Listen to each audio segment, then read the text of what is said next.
Out on the Sumas Prairie, the water is starting to recede. You can see these fields are finally visible again.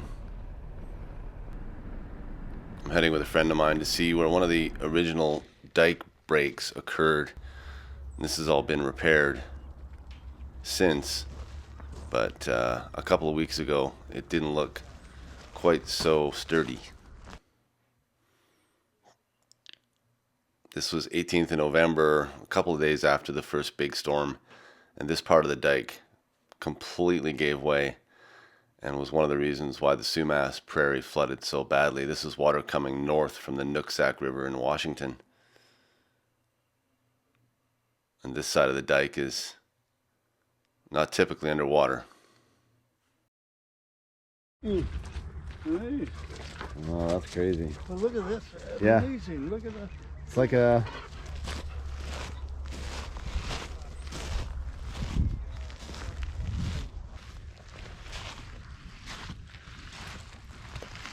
Riverbed here.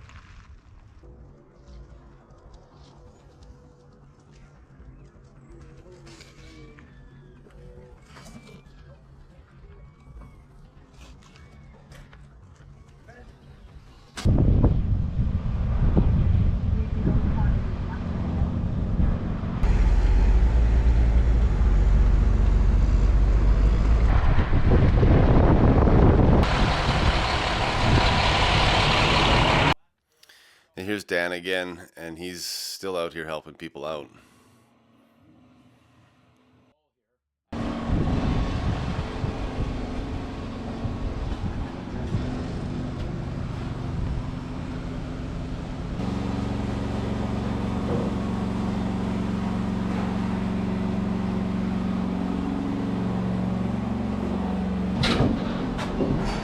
So this is the first, you were here the other day. Yeah. So we're just tidying up all the lines, getting it. The volunteers did a good job, but they didn't have it all even. Yeah. So we cleaned it all up, getting it ready, the nails out, just getting it all clean and ready for the spray and stuff, getting all the floors off as they're coming, cabinets out, Yeah. closets out. Sounds good. That's nice. This one will come out, it's got no growing on the back side already.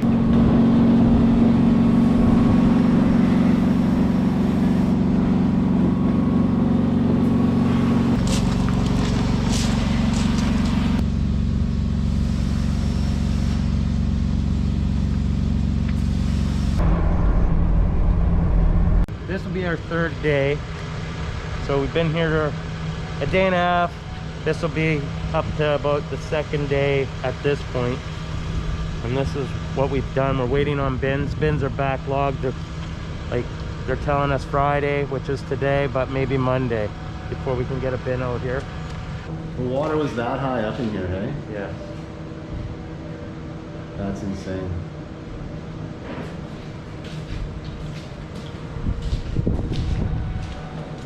I wasn't even home when this happened. I was on vacation. My son was here. So he was actually contacting us while we were in Hawaii, and he was telling us the water's coming up. And you know, we've seen water come up before, but nothing, you know, again, I wasn't here to experience the amount of rain, but he was getting prepared to get out. He was trying to get my truck moving. He had his truck, which is over there, and I guess the dams broke and the water came rushing through here like a river, and he couldn't get out. He had to get rescued. He called 911 and waited for search and rescue for 10 hours, and he was in his room. He was trying to get that boat, if you saw there, to float so he could get up on the roof, but he couldn't. The boat didn't have the plug, so he waited till 3:30 in the morning. Jesus. And we were all calling 911 and calling for search and rescue, and they finally got here. I mean, it was dangerous, it was scary, it was -1 degree. And thankfully, him and our dog, Bernie's mountain dog, got rescued right out of their window of their bedroom. I mean, there is financial some, you know, Red Cross and the ESS has helped us with food and lodgings and stuff, so that's been good, you know, where we need it, and some clothes, you know, some local churches have stuff. Arnold Church, the Prairie Chapel up here has been helping out. And now today we got another group, I think from Chilliwack, local volunteers that are helping to do more, and then they're going to help us load all this into a bin that's coming. Well, basically, I mean, we've applied for the disaster fund because really there's no insurance out here. So we're gonna need that to repair this house so we can make it livable again. Yeah. And we thankfully found the Surreal team, and from one of the other local neighbors, they recommended him. So as soon as we got a hold of him, he was here the same day. Yeah. And unbelievable the amount of work they're doing, and they're the reason that we're going to be able to save this house.